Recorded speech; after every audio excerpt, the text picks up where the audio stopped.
Rangers faithful, welcome to the dog days of summer. Oh man, it's like 96 degrees out there, but I got to tell you, I love it. Summer, my favorite time of year. I know I'm a hockey guy and everything, but I love the summer. 96 degrees, humid. Okay, I'll take it. Anyway, welcome to the dog days of summer. This is the Rink Rap Podcast, and we are on Forever Blue Shirts. Thanks for tuning in. I know we didn't do a show last week. I was away on vacation, so thanks for your patience. You know, kind of a little extra week, a little buffer in there in between our most recent shows, which we had Dave Maloney and Don Maloney the following week and a week off. And now we're just going to catch up, answer some questions from the fans, and kind of get to topics that are out there. At this time of the off season, we're about to hit August. And, I know all the NHL executives are away. I've been in the game long enough to know that you get to this point of the summer, guess what? You're not going to get a lot of news, over the next 4 or 5 weeks. It is what it is. Everybody goes up to their getaways and their hideaways, if you will, their summer homes, out on the lakes up in Canada. Or if they're in the States, maybe they find their equivalent here in the States, or they go on a nice vacation elsewhere. But that's what's going on in the NHL now. But there's still a lot of things to talk about, and especially when it comes to the New York Rangers. Now, that doesn't mean that I didn't take my own vacation too. Last week, speaking of getaways into Canada and by the lakes and by the water, went up to the Maritimes. And I don't know if you've been, or how many of you out there have been, or if you're tuned in right now and that's where you are. You are north of the border, or you're actually in the Maritimes. But I mean, it is God's country. It is so beautiful in the Maritimes, so peaceful, so beautiful. Spent 3 days with Halifax in Nova Scotia, kind of being the stepping off point, if you will, home base. It's probably a better way to put it. Do day trips from there. Explore the city as well, Halifax. So I found this out in some local establishment, and then I eventually went to another local establishment and found out the same thing. So I'm kind of buying in that Halifax is the fastest growing city in North America, not just in Canada, but in North America. And I believe it with my own two eyes. Now, I haven't been there in decades. I admit, I'd been to Halifax once before, and it was just this, little town. It was a city, but it was more what I would call a town. And now it's a city, and it's an awesome city, super friendly people, great waterfront, awesome eating. Ate really, really well. A lot of craft breweries. It's a really up and coming city. Really built up. It's got a little bit of a skyline going on now. So anyway, that was the home base, and and then did a lot of day trips. If you're from there, if the Peggy's Cove area, and and then in the rental car, went off and explored a little bit more into central Nova Scotia. Saw some just really gorgeous areas. Drove up into New Brunswick, used Moncton, another staple of the QMJHL. If you know, an even smaller city than Halifax, but certainly really nice. Some great eating again. Used that as the central point, jumping off point, and took in a lot of the surrounding area. Again, if you know. So I learned more about tidal basins and the rise and fall of tides, and the biggest discrepancy in the highest tide to the lowest low tide is right there in New Brunswick by the Bay of Fundy and in the basin of the Bay of Fundy. So I really know myself. I really immersed myself for 7 or 8 days into the Maritimes and loved it. Loved that I was able to go back there and refresh, recharge, do a lot of hiking, a lot of biking, exploring, and then hit the ground running when we came back, because there's no off season when you run a New York Rangers website or you work in the NHL and you're in charge of content. There's no off day, there's no off season. You may slow down, but you still have your work cut out for you. And, I got to thank our group of freelancers and my intern, Ryan McInerney, who really stepped up while I was away. And they covered that shoulder check showcase. Eric Charles was out there for us. And getting the Chris Kreider story, and talking with Frankie Vetrano and Brett Berard, got the news about Brett's shoulder, how he played last year with the torn labrum. So thanks to the staff here at Forever Blue Shirts for, letting me catch my breath. Haven't really been able to do it the first year and a half that I worked here. So it was really nice to get away and do that. So that's it. Come back and you say, well, there's no off season. You got to produce content, right? That's what you do. Forever Blue Shirts. It's a Rangers website. How do you come up with your ideas this time of year? Well, there are things. Yeah, listen, there's news. Connor Sheary signs his PTO. So there's a news story. And, then I did a pros and cons about story about Connor, inviting Connor Sheary to training camp. I'll get to that in just a little bit. So, sometimes there's obvious stuff like that falls into your lap. And then, there's other analysis pieces you want to get into. John Kreiser's great with the historical stuff. He did the all quarter century 20-man New York Rangers roster, which was a lot of fun. You do things like that. Maybe you get some interviews and write off that. And sometimes you don't plan for anything. Something strikes you. It hits you. So I'm back home, stayed up. Mets are in San Diego. They're on the West Coast. Was watching the Mets-Padres game on Monday night. And MLB trade deadline's coming up. As you can see, I'm a Mets guy, not a Yankees guy. I'm a Mets guy, born and raised in Queens, in case you didn't know. So you can't take that out of me. So, as I'm watching it and the trade deadline's coming, I'm thinking, wow, Mets got these 4 infielders, the oldest 2 of which are only 25 years old, but they're at the point where they got to make decisions on these guys. None of them have a lot of major league experience, right? Yeah, Ronnie Mauricio missed all of last season and had only gotten a cup of coffee before that. Last year missed the entire year because of the knee injury, surgery, but he's there now and he's having his moments, his ups and downs, but he's having his moments. You can see the potentials there. Luis Acuna, is the youngest of the bunch, kind of playing a backup role, a good defensive guy, adds speed, but is he an everyday player?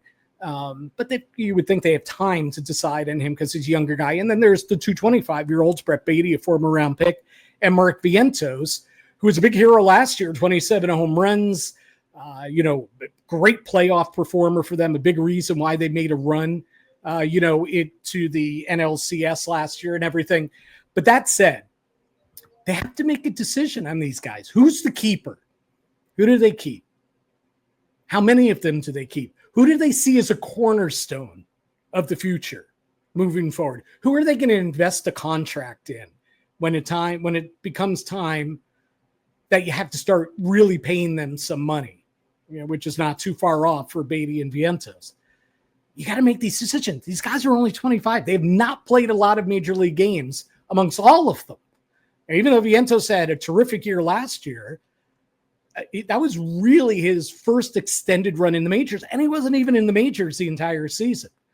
So this is a big windup. I'm thinking about it, the bets, but then I'm tying it into what the Rangers have been going through.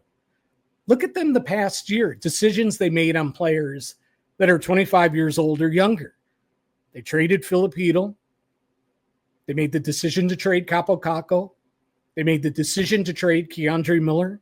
They made the decision to sign Alexis Lafreniere to a big money long-term contract.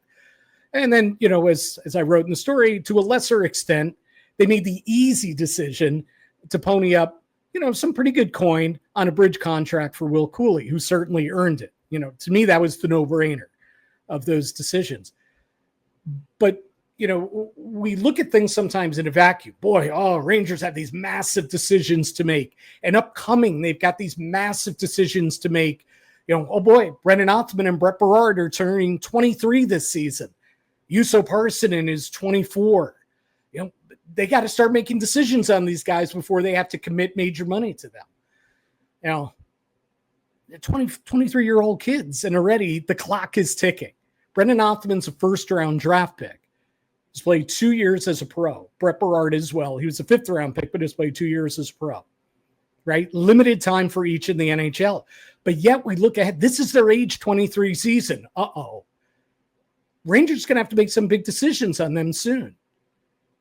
That's how fast. This stuff comes at you really, really quickly when you're a GM or when you're in the front office of a major league team. You know, whether it be, you know, the New York Mets, whether it be the New York Rangers. And it's not just tied to New York, and it's not just tied to, you know, baseball or hockey. You know, it's every sport. These decisions that you have to make, big money, big decisions that could bite you one way or the other in the end.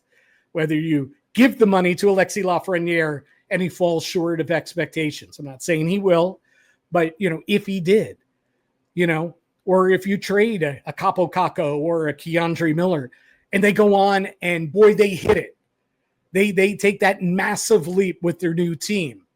You know, those things come back to bite you. Or you make the right decision, you know. Now, Kakko is going to be this. He's a third-line guy, you know. We don't see him ever being more than that. So we cut bait. We can get guys to fill that role for less money. Okay. But, you know, you find out after the fact. And that's where the Rangers are right now, where they have been the past year with those string of players that we talked about. But it's also where they're headed with Othman and Berard, right? Those two guys in particular. Gabe Perreault will fall into that mix as well. Now, they've got a much longer runway with Gabe. He's only 20 years old. Yeah, this is his first season as a pro. You know, if he starts the season in Hartford, or if he spends the majority of the season in Hartford, it's okay. He's 20 years old. I know he's a first-round pick, and I know he's the best prospect they have. And I know I want to see him play on Broadway. I want to see what he's got. I want to see him play, you know, on a line with whomever, JT Miller, Mika Zibanejad, whomever. But if he's not ready, he's not ready. And that's okay because he's 20 years old. And whether he starts in Hartford, plays there all year, whether he starts in New York, and maybe he's just not ready for the NHL game and goes back to Hartford at some point. It's okay, right? It was okay that Brennan Othman spent a year and a half at Hartford. Granted, part of last year he was injured for quite a bit, but basically spent a season plus in Hartford before getting a little bit more of an extended run with the Rangers. You know, it was okay that Berard honed his skill there and then was, you know, like a bit player in and out of the lineup with the Rangers last season for 35 games. But eventually and soon, big decisions have to be made on these guys. Othman probably gets more of a runway than Berard because Othman was a first-round pick. Perreault certainly gets much more of a runway because he's younger than those guys. You know, but soon, you know, who else is going to be in that mix? You know, Scott Morrow, who they just get from Carolina. You know, he is a top defenseman prospect. Good chance that he's on the Rangers opening night roster, especially if Braden Schneider shifts to the left side. And Scott Morrow is your third pair right side defenseman. But, you know, again, it's okay if he starts in Hartford or if he spends a little time in Hartford. But guess what? The clock's ticking on him too. Even though he just joined the organization now, you know, he's 22, going to be 23. And again, it's not old. But again, you look at the Mets example and you look at the Rangers' recent example with the guys I mentioned, Kakko, Heedl, Miller, even Lafreniere. 25 and a year or two away from unrestricted free agency is about that time that you need to make big decisions on these guys. So Scott Morrow's window is opening, right? But it could close quickly. Noel Abba, you know, comes to Hartford and played really well at the end of last year. And he's a guy, boy, I'd love to see him. If it's not at the start of this season, and I don't think it will be, but at some point this season or some point down the road, boy, I'd love to see him emerge as their third line center. He seems built to be a third line center. And I know I'm digressing right here, but 200-foot game, some offensive skill, but really responsible defensively, really good penalty killer, excelled in college at Colorado College, really impressed at Hartford in his, whatever it was, 10, 11 game stint last year. He could be a third line center for an identity line, a third line. And we'll get to that in just a little bit too. But, hey, the clock starts on him too. This is going to be his first full pro year, but he's going to turn 22 this year. So the clock is ticking on him. Yeah. So where does story ideas come from? That's where we started all this from. It started from me watching a baseball game late at night, watching the Mets and Padres and thinking about, what are the Mets going to do? Are they going to trade Vientos? Well, he's the only one that's really had success at the major league level, even though he struggled this year. He's the only one that's kind of has any kind of panache at the big league level.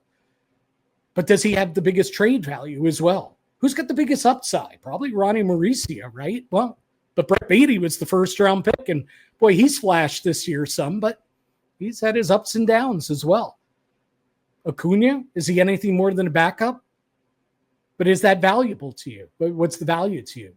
Who's got the highest trade value? That's the pickle the Mets are in right now. And, we've got Jet Williams on the way too, who's another guy that plays all over the infield. And, so that adds to the mix as well.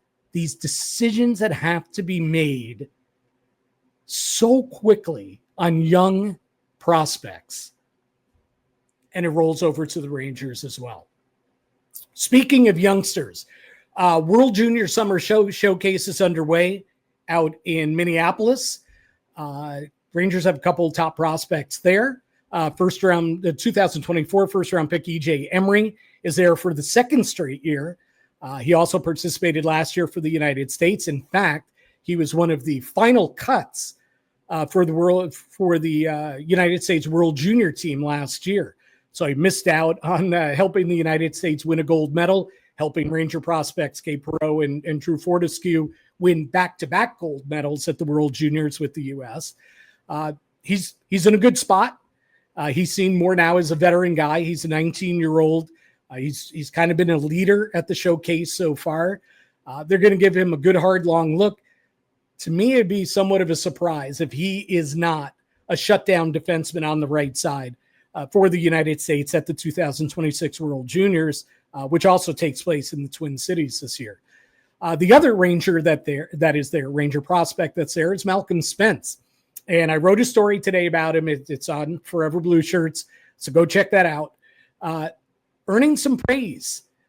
He's not in the lineup for Canada for their opening game against Finland at the showcase on Wednesday, but he really stood out with his play in a Canadian inter-squad game on Tuesday. I get it.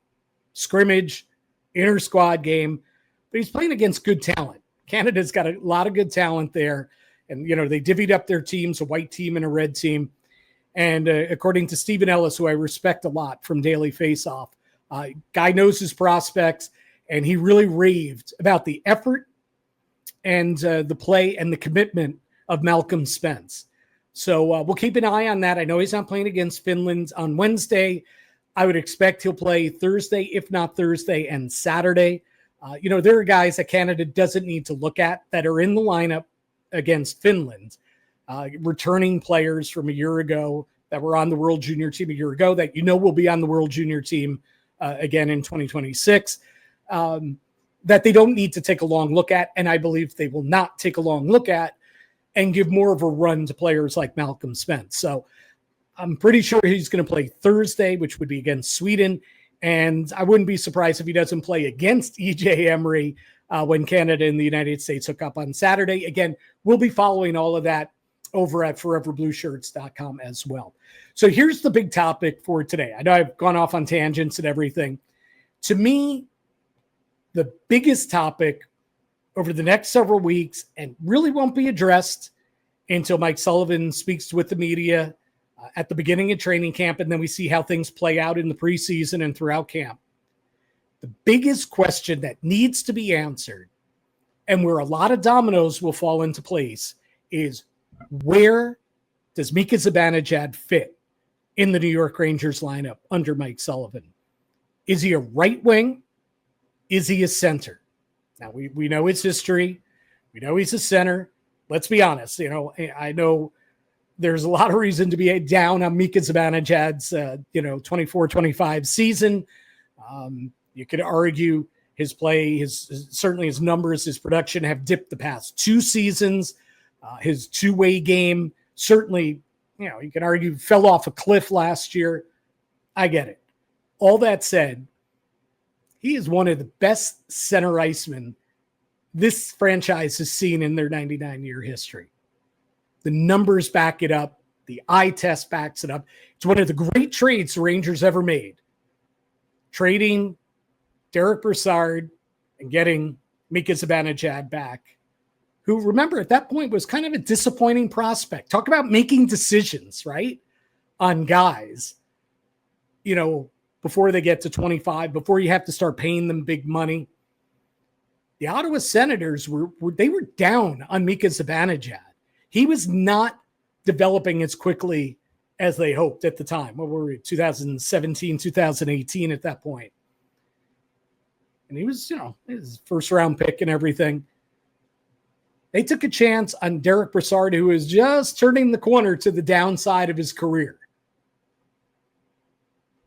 And they made that decision then to trade Mika Zibanejad. So talk about trades that don't work out. He was their guy. He was Ottawa's guy, and they traded him. They made that decision, and it was a mistake, big mistake for them. Because Mika, of course, came to New York and became a star. I mean, let's face it. As down on him as you want to be from last year, he became a star, a two-way star on Broadway. So that's it. That's the build-up for him as a center. Played his best hockey last year with JT Miller as his center, shifting to the wing. But what do you do this year? What does Mike Sullivan do? I can't jump into his mind, right? I don't know. I don't know what he's thinking.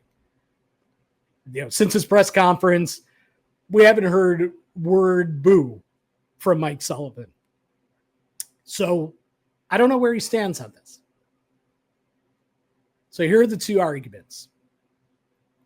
Rangers would be pretty damn deep down the middle if your top 4 centers, the guys centering your 4 lines, are in whatever particular order you want to put them: JT Miller, Mika Zibanejad, Vincent Trocheck, and Sam Carrick. That's pretty good. Pretty good. And if injury happens and you need to put Mika on the wing temporarily, you move a Johnny Brodzinski or a Uuso Parssinen, in as a center temporarily, it works. But that foursome, that's deep down the middle. You go through teams' rosters, teams' depth charts. Not many teams are going to be better down the middle than the Rangers with those 4. Again, playing their best hockey, playing to the back of their hockey card, as the phrase goes, right? That's pretty good. It also then, opens up a spot on the wing in the top 6 for maybe Gabe Perreault, see what he's got in training camp to play with the big boys. Brennan Othman, maybe he gets a chance there. Uuso Parssinen, maybe. I'm not a Uuso Parssinen guy.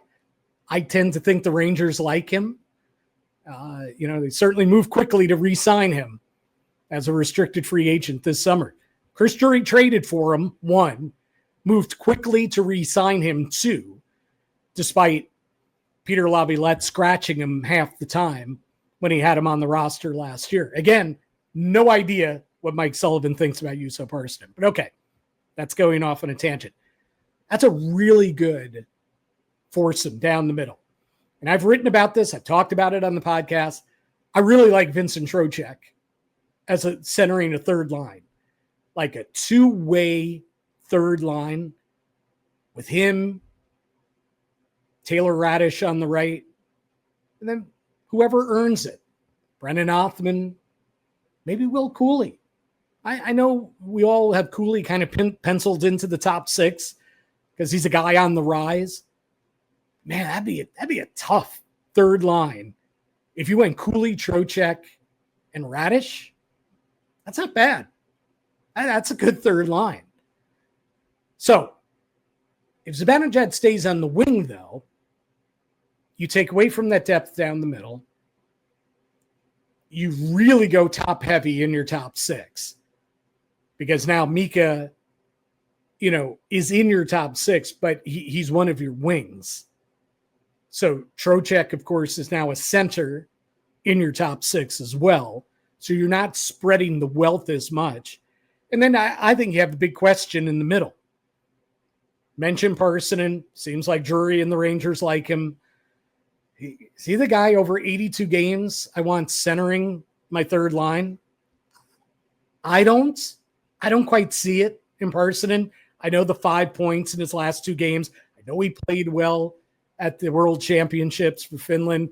I know he's got skill. I just don't see it every night. In fact, I don't see it on most nights with him. He was a ghost most of the time after the Rangers got him from Colorado. There is a reason why he played for 3 teams last season. There is a reason why one team put him on waivers. There was a reason why one team picked him up off waivers too. And then there was a reason why that team then traded him. The Rangers are enticed. Maybe he's a late bloomer. I just don't see him as an 82-game center on the third line. I don't see Johnny Brodzinski as an 82-game player either. I really like Brodzinski. I like him as that 13th forward. When you need him, you put him in there. You need some energy, put him in there. Somebody's hurt, you put him in there. Center or on the wing. I like Johnny Brodzinski. He delivers. 82 games of Johnny Brodzinski, I think you're watering down the positive effect of having him out there. And I think the same is with Parssinen too. And I'm less sold on Parssinen, though I think he's got a bigger upside than Brodzinski. I'm less sold on Parssinen than I am on Brodzinski. Brodzinski at 32, I feel like I know what I'm getting from him. I like him as that 13th forward. And skipping ahead, I'm going to get to that 4th line. If Sam Carrick is centering Matt Rempe and Adam Edstrom for the bulk of the season, I like it. Again, guys have to earn their spots. It can't just be handed to them. They can't just retain their spots if their game falls off. And mainly I'm looking at the younger guys here. Mainly at Rempe, but at Edstrom as well. They need to continue to earn those spots. There's no reason why Brett Berard can't come in and take somebody's spot there. We're even talking about the third line. There's no reason why, he can't play ahead of Taylor Radish or Brennan Othman, on the third line. I don't quite see him as a full-time fit in the top 6, but in the bottom 6, Brett Berard's in my mix for sure. But the decision on where Mika plays is where the dominoes are going to fall. Like where you decide Mika plays really decides whether, what the opportunity is for Parssinen. Forward or center. 13th forward. Ditto for Brodzinski. How much of a chance will Gabe Perreault get at a top 6 spot in training camp? How about Brennan Othman? How about Brett Berard? Right? So to me, that is the biggest decision and where the dominoes fall. I would keep Mika in the middle because I really love Vincent Trocheck as the third center. I know it breaks up him and Panarin and, Lafreniere as well, but it's been him and Panarin that have been pretty consistent together the past couple of years. I get it. I think, put Panarin with JT Miller. I think he's going to score some points. All right. I think Miller will open up the ice for him, just like Trocheck opens up the ice for Panarin. is more of his defensive conscience as well. But okay, that's where that is. I think that's the biggest decision heading into training camp. Speaking of which, Connor Sheary will be at training camp, signed to a PTO. We know about his history and relationship with Mike Sullivan.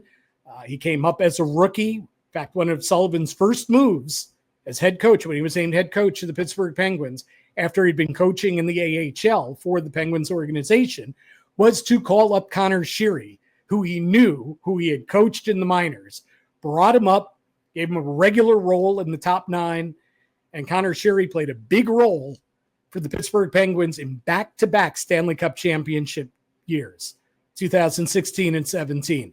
So you better believe that the new Rangers coach has a soft spot in his heart for Connor Sheary. And there's a big reason why Connor Sheary is here in training camp. However, as I wrote in the pros and cons column, if there's some underlying agreement, Sheary's here on a PTO, but yeah, he's going to be a third line guy for us, he kind of knows we're going to sign him after training camp.